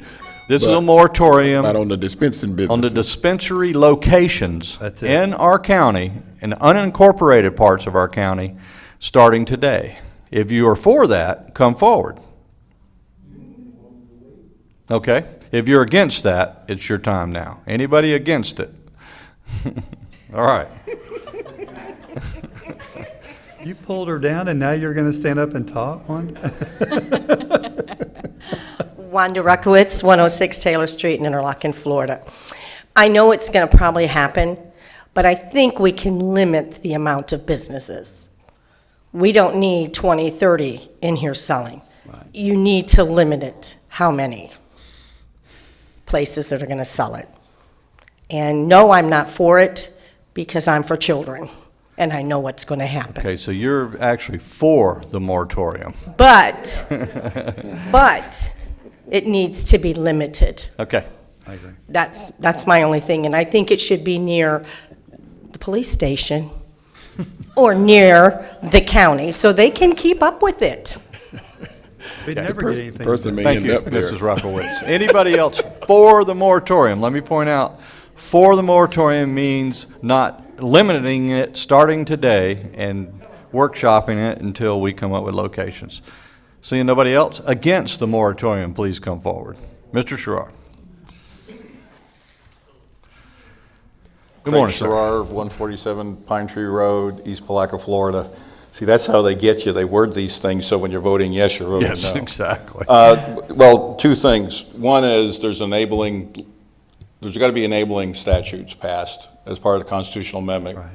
And second of all, while I'm not necessarily in favor of piecemeal legislation, there's nothing to stop at your next meeting to have an ordinance drafted that would implement what seems to be the biggest issue, which is the location. You could have a bubble ordinance like you have for your liquor stores, which would say, and that's a simple ordinance to draft up. That seems to be everybody's biggest concern.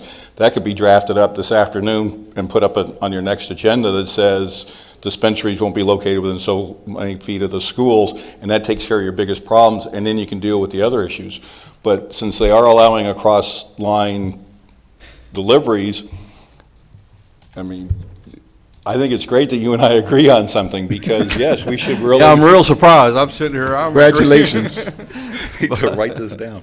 But no, we need to get ahead of it, and it is medical, and so under your current zoning code and land development code, you already have ordinances which deal with those. You can make them more restrictive, but a lot of that can be done with fine tuning with what you already have, and it can be done, like I say, the first reading could be at your next ordinance. I mean, the first reading of the ordinance could be at your next meeting. So you don't see the rush of dispensaries to Putnam County, Florida in a week or 2 weeks? No, in a week or 2 weeks, no, you're not going to get that. And by the time they go through the process of everything else that they need to do, you guys can be ahead of it. It's not going to be that hard to get ahead of it. Well, it took the Charlotte's Web version of it. It just became law a few months, this past July. It took 2 years, and 2 full years. Well, I mean, look how long the legislature was arguing about who could grow the stuff. Yeah. I don't even know if they've got that resolved, and that's been going on for, 4 years? And the other thing is, it may not pass. I mean, it didn't pass last time. It'll pass. It takes a lot. Well, just remember the Truman Dewey election. But I don't think it's really that much that it needs to do. And if we are ahead of everybody else, I mean, because of our central location, I mean, like I like to say, we're in the middle of nowhere. I mean, we're an hour from Jacksonville, 2 hours from an hour from St. Augustine, 2 hours from Orlando, an hour from Gainesville. So if somebody was going to set up a distribution, maybe they'd move into that white elephant we got sitting out by the airport. So that's why I'm against the moratorium. Thank you, sir. Anybody else speaking against? Mr. Sparkman, yes, sir, come forward. Okay, well, if you would, come to the podium. Didn't understand exactly I'm for it because it'll give you some time after the initial shock that we got it to make up your mind just how do we want to handle this situation. And I think you need time. I mean, doing something and not thinking about it. Otherwise, let's sleep on it.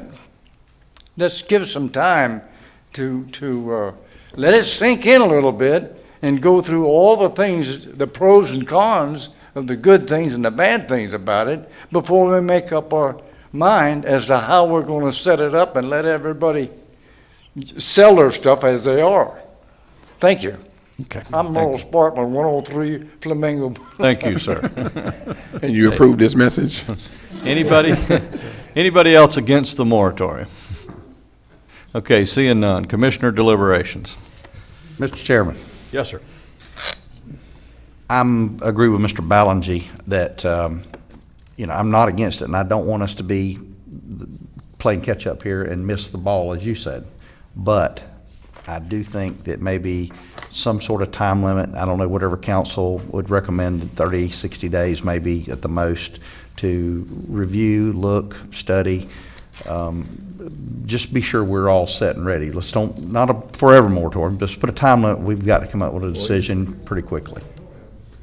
You want to establish that now? I would. Commissioner Harvey, go ahead. Mr. Chairman, thank you. I'd like to see, I think we can do what Mr. Farrar said and have something back in play. And like I said earlier, my place that I would prefer medical marijuana would be in our medical community. So I would like to propose a moratorium ending the last day of December 2016. That'll give us 2 meetings, correct? Well, would that give us unfortunately, I wish I could say it was as easy as Mr. Schreier would like it to be, but changes to the land development code, it has to go through planning commission first. So, I mean, the ordinance has to be drafted. We need direction on what you all are thinking as far as on this issue. Then it has to go before planning commission, and they make a recommendation. So you could certainly, put a time limit on this, but it may expire before there's actually an ordinance on the books. Mr. Flagg. Mr. Chairman, I believe the language is properly placed, temporary. If I could get everybody to zoom in for just a hot minute on the word temporary. We do not need to set a date. The spirit of this commission is already indicating that we will need to move forward, and so a date does not help us. We need to hear what our legal counsel is sharing with us, with the understanding that if this is in place, we can bring this legislation back up at any point in time with the guidance of both the attorney as well as our director from planning and zoning, so that we are in compliance with our own rules. And I'd like to move this ordinance at this time, establishing a temporary moratorium on cannabis dispensing businesses. Okay, wait a minute. We have a motion on the floor from Mr. Harvey. I'm sorry. No, I didn't motion it. I Would just did you be recommend. willing to withdraw yours in support of Commissioner Flagg's or vice versa? I'm sorry. He didn't make I didn't make a He didn't motion. make a I just motion. made a recommendation of a date. Oh, No, okay. he didn't I make thought a it was motion. for- All right, there is a Commissioner motion Flagg on the made a floor. motion. I stand corrected. All right, do we have a second? Second. We have a second. Any further discussion? All in favor signify by saying aye. Aye. One opposed? Aye. Now, we have that right? Yeah. Let's see, Carl and I voted aye, and you all voted no. So, now, So what does that mean? It fails. it failed. 3 to Okay, 2. it failed. All right. And it's in the form that Commissioner Flagg just proposed. Right. Now, do we have an additional motion? Mr. Chairman, I'll make a motion that we establish a temporary moratorium with the moratorium ending last day of January 2017. We have a motion on the floor, as stated from Mr. Harvey. Discussion? No, we have to have a A second second before we first. go into discussion. Second. There is a second. Discussion. Mr. Okay. Does January the 17th, of January of 2017, do you think that's more doable time to things to move along? And It's more doable. is it But doable? I still can't guarantee that there will be a But we new could- ordinance on the books by the time the moratorium expires. But we could extend the moratorium at January, Could. correct, at that Could. time? So if we didn't get it done, come January, the last day, we could extend that moratorium, our last meeting in January. Could. Thank you. Mr. Chairman, let me go back on the record indicating that the ordinance as presented to us says temporary. The temporary can be over with the end of this month, the end of next month, or the end of the following month. Let's understand the word temporary. We can bring it back. Any 5 that's here can bring this back at any point in time with the understanding that it's temporary. Why would we hamstring the attorney and want him to look in a crystal ball and determine when all of the stars will be aligned so that we can have a more permanent ordinance? He's made it plain to us that he cannot see the time, whether it was 60 days or 90 days. All of us are indicating by just general consensus that this is only a temporary piece of legislation. Why are we strung out on a date? I don't understand. Thank you. Mr. Flagg, you need to agree with me and we'll just vote no. We don't need it at all. This is true. There is a motion and a second on the floor. Any more discussion? Okay, all in favor of Commissioner Harvey's motion and Commissioner Pellicier's second, signify by saying aye. Aye. Opposed? Aye. Aye. I voted aye. It passed. So it's 3 to 2 the other way, so it passed. Okay. So it's 3 to 2, 4, with an expiration date on the moratorium being Last day of January January 2017. It failed. 31st, So- 2017. I need additional motion. No, it just passed. It passed. You and I, only 2 voted against it. You went with us, Nancy? I went Yes, with she you pa- all. Yeah, she voted yes. Okay. All Nancy right. said she won't be here anyway, so she going along with it. Well, let me be clear. So I thought you voted with us, Commissioner Harris. You're paying me back, Sorry. aren't you? It's okay. So it passed 3-2. All right. We're good. If you don't like it, you can change it. So if it makes you happy to have an expiration, I don't see holding it up any longer. All right. It's done.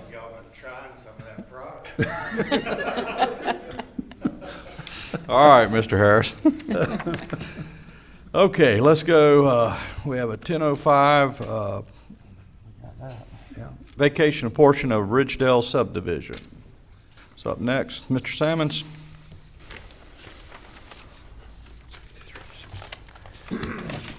Well, before we get started, if I could remind members of the board that this is a quasi-judicial matter, and any ex parte communications should be disclosed at this time. Okay, start on my left with Commissioner Harris. I've had none. I've had none. I've had none. I've had none. None. Okay. Mr. Sammons? We discussed this a little bit at the last meeting. It came up at the last meeting that the legal descriptions on the roads was not adequate. Since that time, West Turlington, the county surveyor, Stacy Manning, and I worked on the legal descriptions of the lots, and we've got those in the resolution now. The one thing that Craig Sherrard just showed me was that in my focus on the streets, I forgot to put the lots into the resolution, so if it's with your permission, I'd like to read those into the record. If that's okay. Okay. All of the lots are gonna be of Ridgedale subdivision according to plat thereof recorded on map book 3, page 164 of the public records of Putnam County. So I'll just read the lots, but that's gonna be on the bottom of all of it. Basically, it's lots 1, 2, 11, and 12 of block 34 of Ridgedale subdivision. Lots 1 through 10, block 30 of Ridgedale subdivision. Lots 1, 2, and 3 of block 28. Lots 1 through 10, block 29. Lots 1 through 10 of block 31. Lots 1 through 10 of block 32. Lots 1 through 10 of block 33. And those are all the lots in the map that we have that shows the parts of, I think it's block 31 and 32 that have been taken out by Hudson Street. So that gives you the total legal description that would be in the resolution. Okay. Mr. Chairman, can you go back to 31? What did you say about 31? Now, let me get to the map and make sure I'm right on the blocks. Yes, there's a little bit of block 32 that was when they changed the location of Hudson Street, got nipped off, and then it runs kind of through the middle of block 31, the Hudson Street is, and that's accepted out of the of those two blocks. Those two the little bit on 32 and all of it that the road takes out of 31 is accepted out in the legal description, so that the road is staying public. Okay, so the highlighted areas in block 31 that's outside of the roadway is a part of it? Yes. All of block 31 except that part that's part of the road is involved in the vacation. Does that deem them unbuildable? The two triangles is what they amount to? Well, they'll be combined, they can be combined with the other part, and then they can be part of the buildable part. Okay. So irregular lots. Yes. Okay, so in block 31, 5, 4 are untouched, 10 is slightly touched, but all of the other lots are touched with the existing roadway. Correct. And so we're pretty much erasing the lines on everything that's highlighted. Right, all the lot lines are going to go away. Mr. Chairman? Yes, Commissioner. Mr. Salmon, and the road is going to stay where it's at? There's no Hudson vacation? Street will stay where it's at, yes. Okay, thank you. Okay, and I have to point out, Commissioners, this is the perfect example of an antiquated subdivision.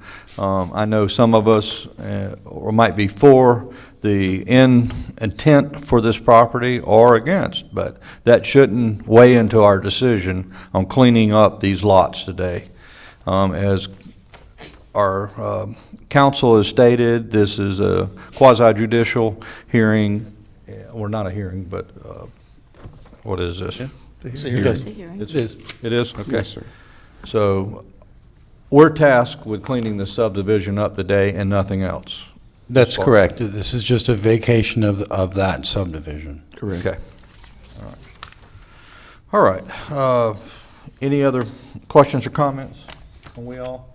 Okay, if not, anybody from the public in support of this, please come forward at this time. Mr. Sherrar. Craig Sherrar, 147 Pine Tree Road, East Palaca, Florida. I'm here representing the applicant. Somebody had made a comment, I just want to make sure it's clear. We're only doing away with that part of the subdivision which is in the resolution before you today. Somebody said something about the entire subdivision. It isn't. It's just that portion that my people represent, my people own. Other than that, if anybody's got any questions. We've been through a lot of these. Right. Thank you. Anybody else in support of? Okay, seeing none, all those against, this would be your time. Seeing none, we'll go to Commissioner deliberation. So move. We have a motion on the floor and a second. Any further discussion? All in favor signify by saying aye. Aye. Aye. Opposed, like sign. It carries. Thank you. Thank you. All right, let's see what we've got here. Appointments. Commissioners, anything?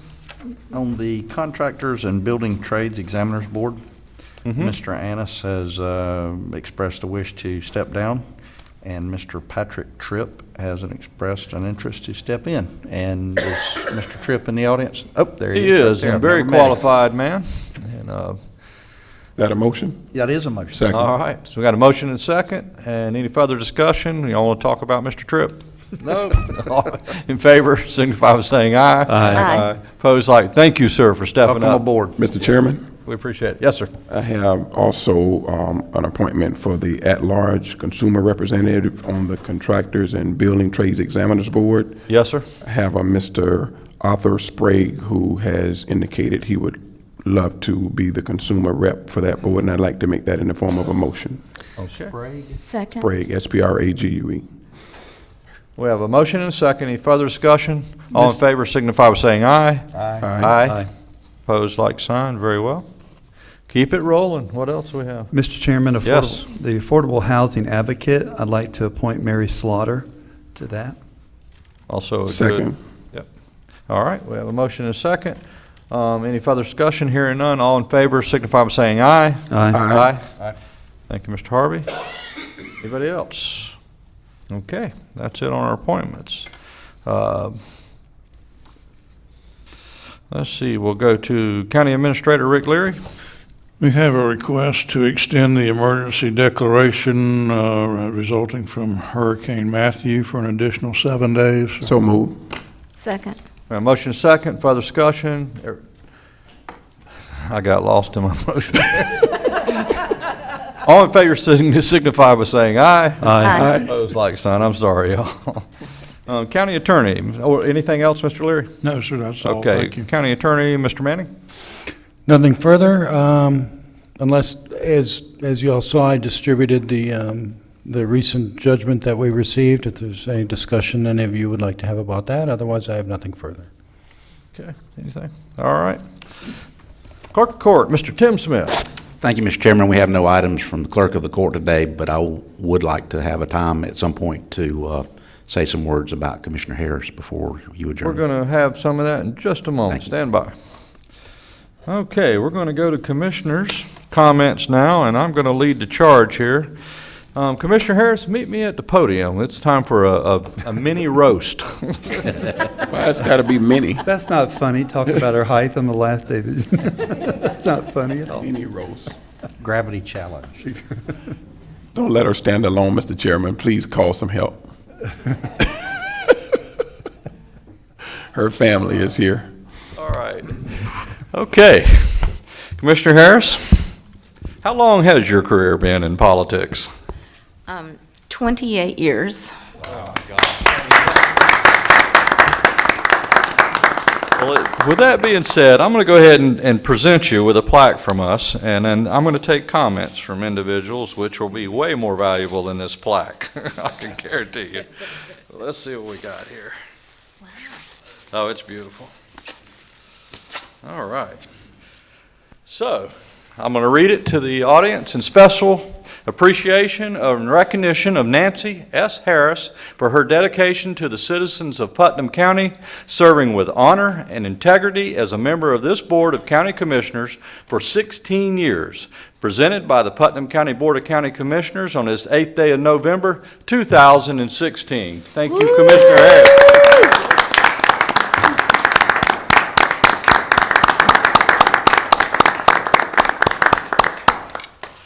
Wow. Let's get some photographs and then we'll go into comments. We will. Yeah, let's go on. You want to bring Mr. Leary down? Mr. Leary, come on down. Yeah, come on down.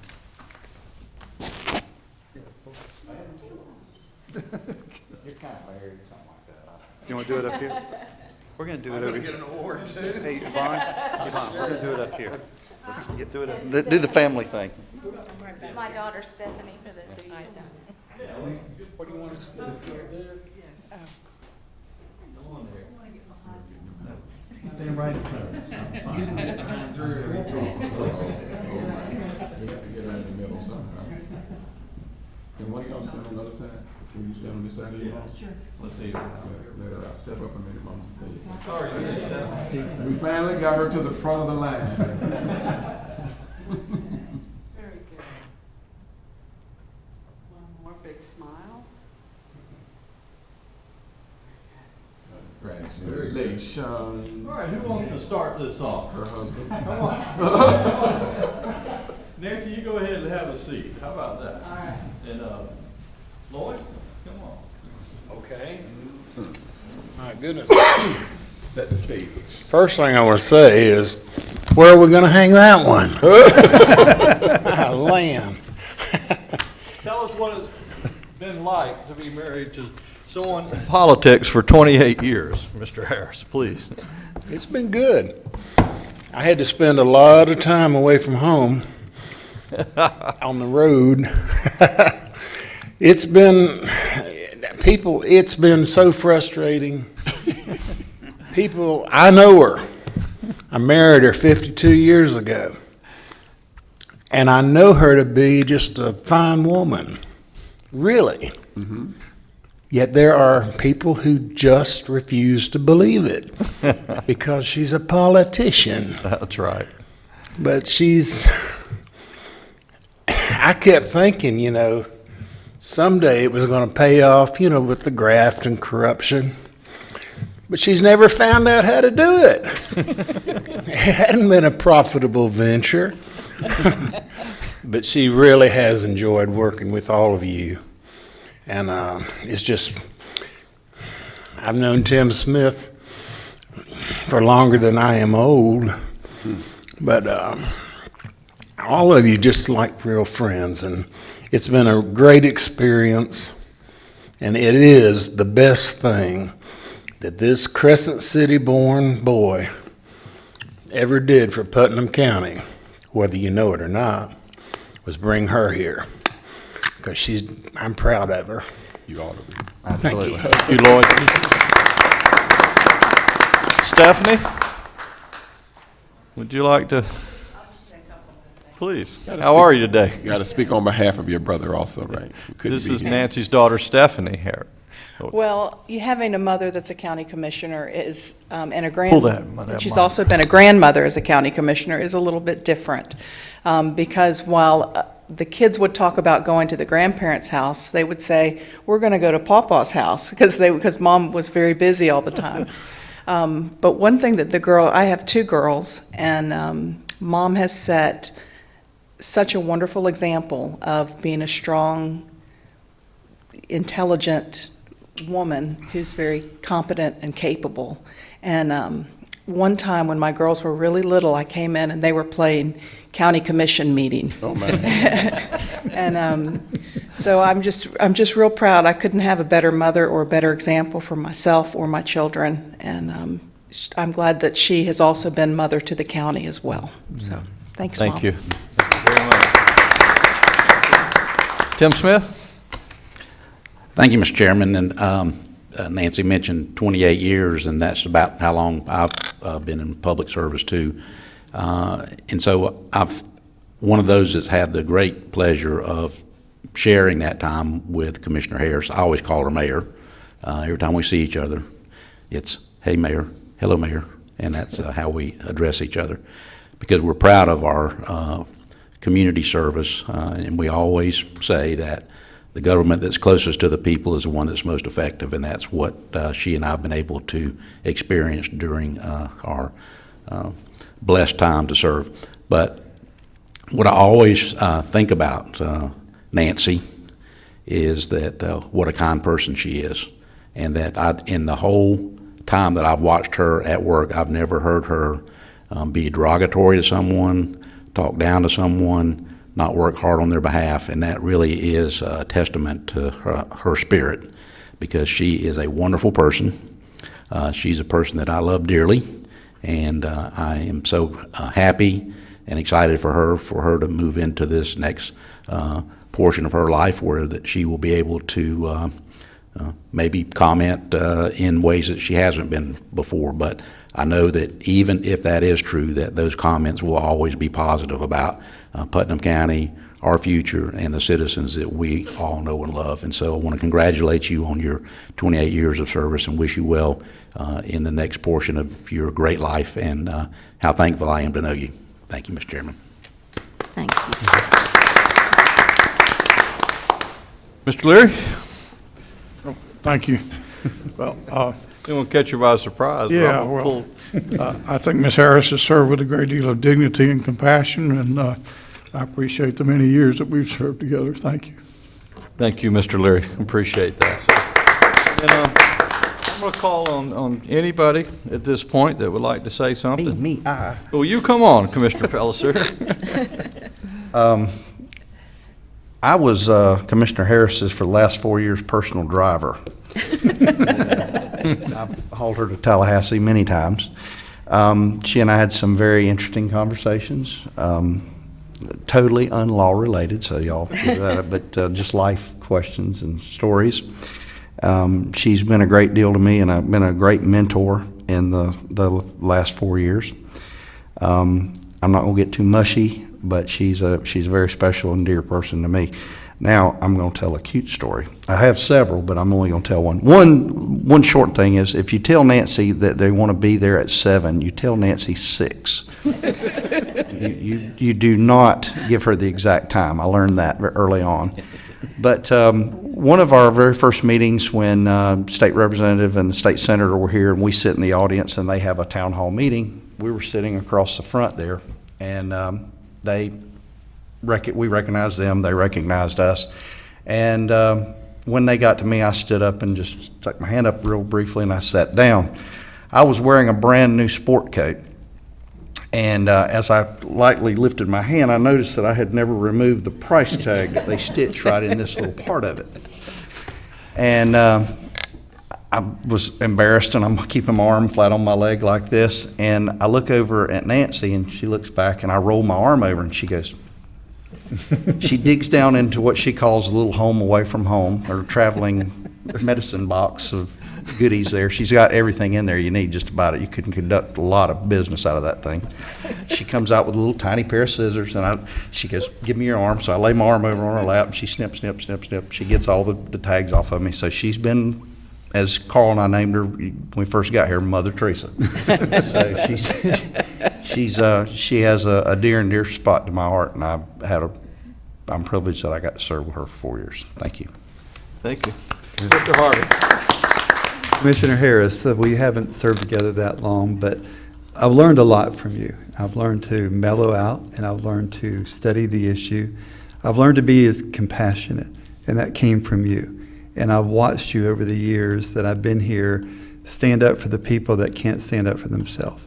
And I admired you for that. And I hope as long as I can continue to serve, that I can take that with me and continue to learn from you. I'm going to miss the fact that we're not going to have a woman on the board, but I really enjoyed my time with you, and I really learned a lot.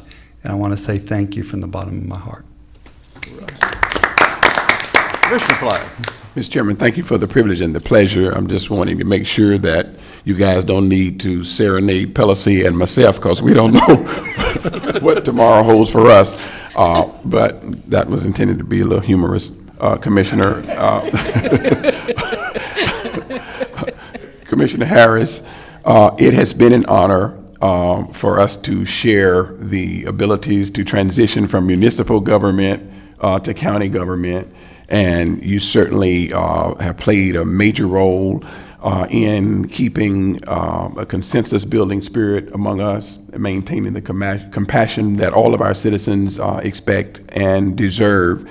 And your diplomacy is appreciated, very much so.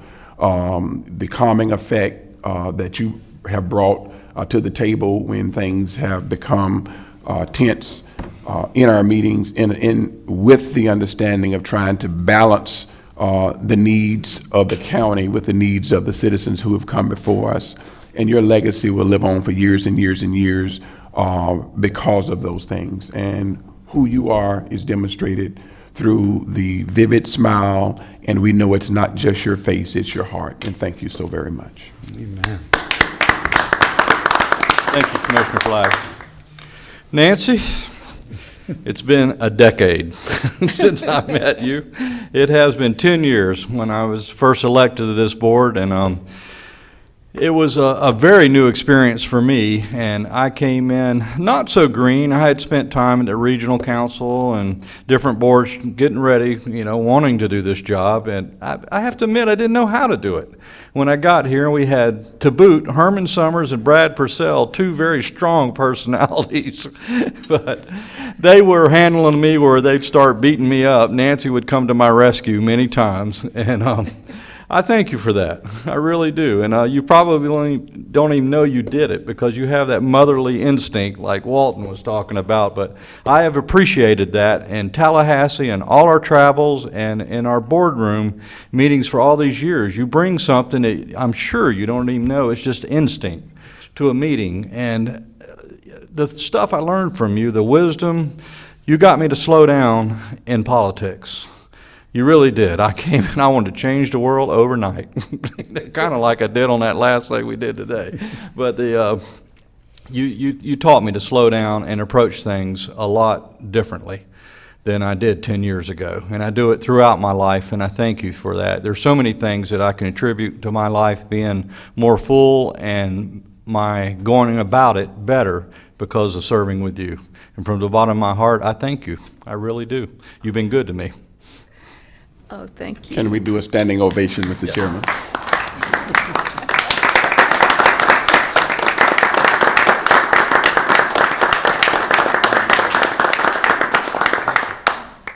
I guess I hate to say anything. I don't want to break this. Thank you so much for your comments. I want to say that a lot of people think that being in politics is, an ugly thing, that you certainly are dishonest if you're in politics, as Lloyd mentioned, or you're in for something, for you. But actually, it is the most wonderful gift to be able to serve. If you can bring your community together and hear what they want and what they have to say, like we did on the Better Place Plan the first time around, we went to the different sections of the county and we said, what do you want to make your county better? And they told us, and we had lists and lists. The planning department helped us put that together, and that's how the Better Place Plan started. And we have done so many of those things on that list, and the passing of the Better Place Plan surtax gave us the ability to do that.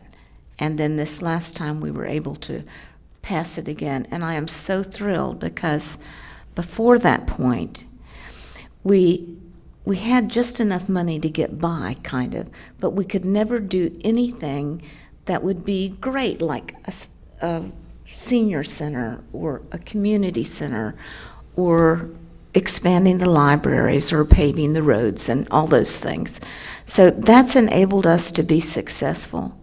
And it's such a good feeling to listen to the people and be able to put a plan in action and then actually to get funding to help us get it done. So I think that's been, really wonderful. And I want to thank our staff.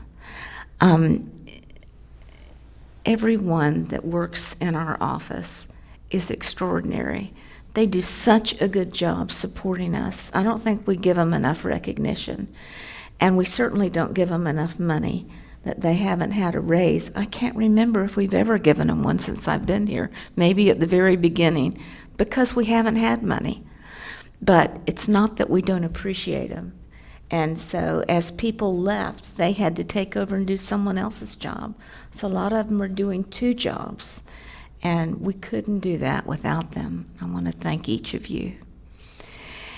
Mr. Leary, I remember when you came, and it was just shortly after I was here, and we just have been on this boat together for a long time, and I appreciate your experience and your knowledge.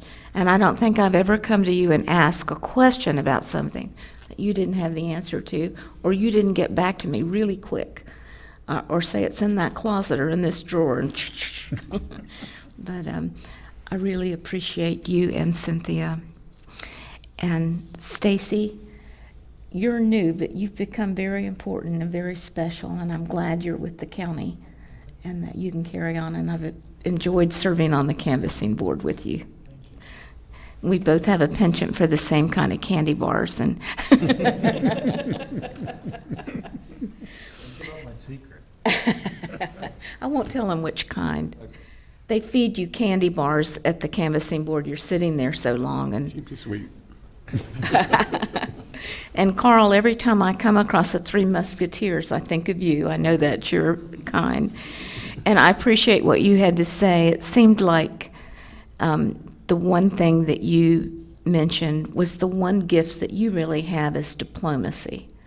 And I appreciate yours. I think we've appreciated each other and recognized that compassion in each of us, and thank you. And Chip, 10 years, huh? 10 years. I thought it was 20. But Chip, you've been very special, and you've overcome some great obstacles in your life. And I admire you and your courage and your love of your family and your support of us. It's been great to have you by my side. Thank you, old master. I do appreciate it. And Walton, I've enjoyed bringing you up. Showing you, I said, I've got to help Walton. And I have really enjoyed that. And we might clarify that when we rode to Tallahassee or to a Florida Association of Counties convention, we weren't out of the sunshine as we talked and talked. No. I felt Just more wanted like to a get mother-son type thing. I felt so too. And when we go to a parade or anything, I always packed extra tissues for Walton because he perspires in the sun, and I just hand them to him as he needs it and try to look out for him. She's And, that little bag Larry, of goodies. She's got everything. Thank you very much for your kind comments. That was very nice. And Tim, I remember when we were mayors that well, it's hard to be a mayor because you wear so many hats, and you're especially in a little town. And I remember, I learned what to do about it later, but one time the administrator was out of town on vacation, and the police chief, who was number 2, was gone. He was on vacation too, and the gas manager was in school in Gainesville. And that's when all the bad things happen. Oh, And I had to make decisions about something I didn't know anything about. And we had a pump that went out in our water system, and our town didn't have water. And I said, Tim, hey, do you have an extra thing that makes this thing work? And he said, I sure do, and we'll be right down with it. And I could always call on him. And one time, you applied for a grant for, I guess it was for a sewer system that would not dump water into the river. and you didn't qualify for it. I don't know if you had, your population was too great or what, and I said, would you mind if I apply for that grant? And you said, I would love it. He says, after all, Lake Crescent's south of us and it all flows north. And he helped us get money to put the sewer in Hubbard Park along Lake Crescent, and bring some areas that really needed a lot of, it was very costly because it needed a lift station. And that was a very important thing. That's the kind of friends along the way that you really need. And you've been there, and I just always have appreciated talking to you, and I think we're kind of kindred spirits. Mayor. And John, thank you so much. I got elected as treasurer of the St. Johns River Alliance, and I am the worst one to be a treasurer. It's just so confusing. And John stepped in and took care of that for me, and just absolutely knew what he was doing, and I could really lean on him. And I really appreciated that, and I haven't forgotten it. Thank you. And I have to thank my family. I was away a lot. You know, July the 4th is a time when families get together. We're always in Interlochen in the parade, and then in Palatka, and a lot of holidays, you know, they miss. And in the summertime, the kids have Camp Paw Paw at the beach, and they stay with him, and I'm working. And my family puts up with a lot, and I'm hoping to make up for some of that time away from the grandkids when I retire. And Lloyd, bless his heart, he is worn out saying, Nancy, hurry up, you're going to be late. And he even came to you and asked if you would start the meetings at 9 because I couldn't possibly make it at 8:30. And he even said that you should see her in the morning. She doesn't look like she does now. He says it takes a long time to get her looking like this to get her to come to a meeting. So he's very... I believe that. And Stephanie has been so supportive, and Pat, and their children. When I ran the first time particularly, and I think maybe every time, all of the grandkids would be part of it. And it was just so special. So one time they gave me a book that had questions they would ask the children when they were little. And it said, if your grandma, must have been Mother's Day, was queen of the village, what would you say? And Olivia said, my grandma sort of is.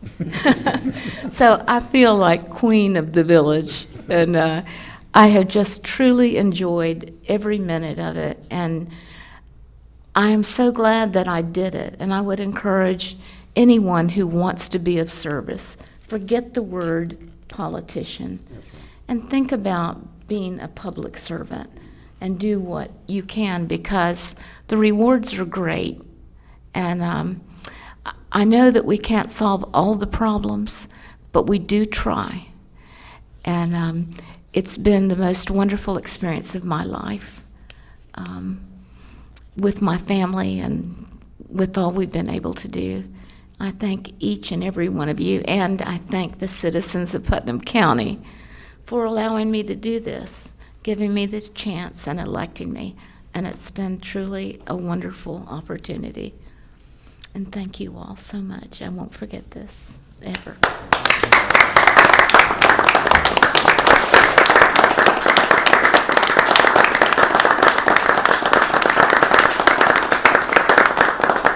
Commissioner Harris, may you have the honors of adjourning your last meeting. So moved.